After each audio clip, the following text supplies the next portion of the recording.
आप यहां पर देखेंगे कि मानव सभ्यता की जो शुरुआत हो रही है वह स्टोन एज से हो रही है, पाषाण काल से। मानव सभ्यता की शुरुआत, मानव जीवन की शुरुआत नहीं, मानव सभ्यता की शुरुआत, यानी कि पहली बार इतिहास में अगर मानव को सभ्य कहा गया तो पाषाण काल में। अब आपको यहां पर यह सोचना है कि पाषाण काल से पहले मानव सभ्य था कि नहीं, तो आपको हम बता दें कि स्टोन एज से पहले का जो मानव है, दरअसल स्टोन एज से पहले यानी कि pre stone age, pre stone age पूर्व पाषाण काल का जो मानव है उसका जीवन और एक पशु का जीवन, उसमें किसी भी प्रकार का अंतर आपको देखने को नहीं मिलेगा। इन दोनों के बीच में बस एक ही अंतर है, वह शारीरिक बनावट। तो शारीरिक बनावट के आधार पर हम किसी भी एक समूह को सभ्य नहीं कह सकते जब तक कि उसमें कई सारे अंतर ना दिखने लगे। तो प्री स्टोन एज का जो मानव है और पशु समाज है, दोनों में कोई अंतर नहीं है। एकमात्र अंतर जो आपको दिखेगा वह दिखेगा शारीरिक बनावट की। जब मानव पशु से अलग हुआ अपने कार्य, अपने जीवन शैली के आधार पर, तब मानव को पशु समाज से अलग करके एक सभ्य समाज की श्रेणी में रखा गया और पहला सभ्य समाज स्टोन एज के नाम से जाना जाता है, पाषाणकालीन सभ्यता और समाज के रूप में देखा जाता है। प्रश्न ये उठता है कि स्टोन एज, पाषाण काल को पाषाण काल क्यों कहा जाता है? तो हम आपको बता दें, मानव के जीवन में इस काल में स्टोन की भूमिका बहुत ही जबरदस्त रही, अहम भूमिका थी।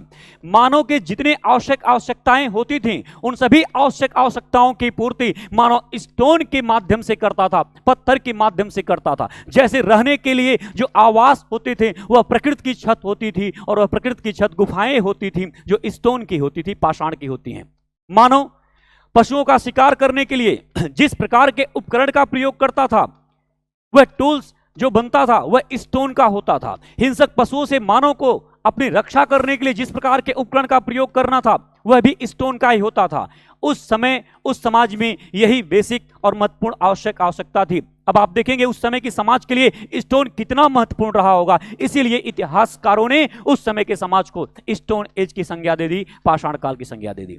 लेकिन इस स्टोन एज में आप देखेंगे कि जीवन शैली मानव की बदलती रही, और इसीलिए जीवन शैली के आधार पे और अंतर के आधार पे इतिहासकारों ने पाषाण काल को 3 पार्ट में इसका डिवीजन कर दिया, यानी कि पूर्व पाषाण काल, मध्य पाषाण काल और नव पाषाण काल, यानी कि पैलियोलिथिक एज, मेसोलिथिक एज और नियोलिथिक एज। आइए उन सभी सांस्कृतिक अंतर को, सामाजिक अंतर को हम और आप देखते हैं कि आखिर में ऐसा क्या डिफरेंस रहा जिसकी वजह से जो है इतिहासकारों ने स्टोन एज को अलग अलग पार्ट में कर दिया। कहानी शुरू करते हैं हम पूर्व पाषाण काल से। पूर्व पाषाणकालीन मानव का जो जीवन था वह दरअसल गुफाओं में था। मानव एकदम आदिम था, और आदिम समाज पशु समाज से बहुत ज्यादा अलग नहीं किया जा सकता है। हालांकि अंतर दिखने लगे थे लेकिन बहुत अधिक अंतर नहीं थे। इस समय के मानव के बारे में अगर मैं आपसे बात करूं तो इस समय का मानव का जो जीवन है वह गुफाओं से बाहर निकल करके शिकार करना, और शिकार करके कच्चे मांस को अपना आहार बनाना, भोजन बनाना और अपनी गुफा में वापस चले जाना, यही मानव जीवन की प्रक्रिया रही, यही निरंतरता रही। लेकिन वक्त धीरे धीरे बदला। कई बार ऐसे होता था कि पाषाण काल का जो मानव है, पूर्व पाषाण काल का पैलियोलिथिक एज का जो मानव है वह शिकार करने जाता था, और जिस पशु का शिकार करने गया है तब तक वह किसी और पशु का शिकार हो जाता था, क्योंकि हम अगर शिकार करने जा रहे हैं भोजन के लिए तो हम भी किसी के भोजन हैं।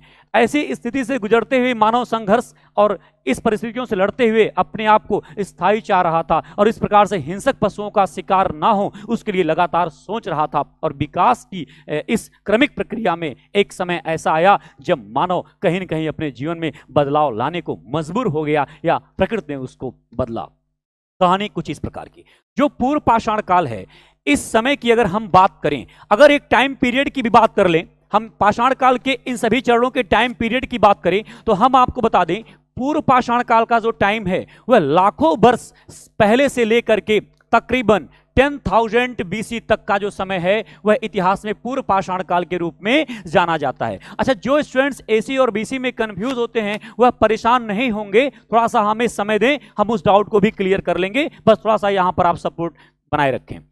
तो पैलियोलिथिक एज का जो टाइम पीरियड है वो आप देखेंगे कि लाखों साल पहले से लेकर के 10,000 BC तक का जो टाइम है वह पूर्व पाषाण काल का है।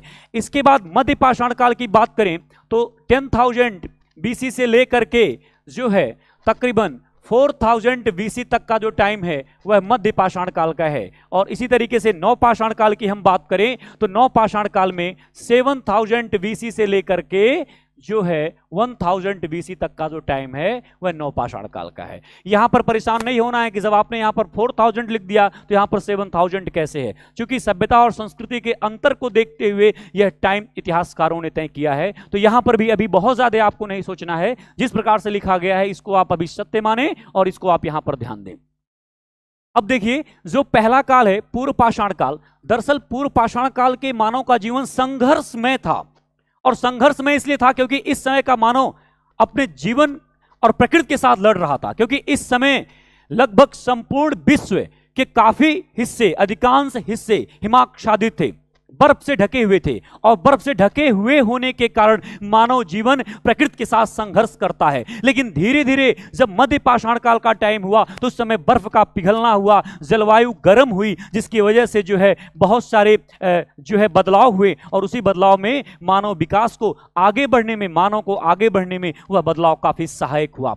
तो आगे चल करके प्रकृति ने भी मानव का साथ दिया और वह साथ मध्य पाषाण काल में देखने को मिलेगा। तो प्रकृति की निरंतरतम बदलाव और साथ ही साथ मानव जीवन की शैली, ये सारे जो आपको देखने को मिलेंगे, इसी वजह से उनके रहन सहन, जीवन स्तर में बदलाव हुआ, जिसकी वजह से पूरे पाषाण काल को इतिहासकारों ने 3 पार्ट में इसका डिवीजन कर दिया।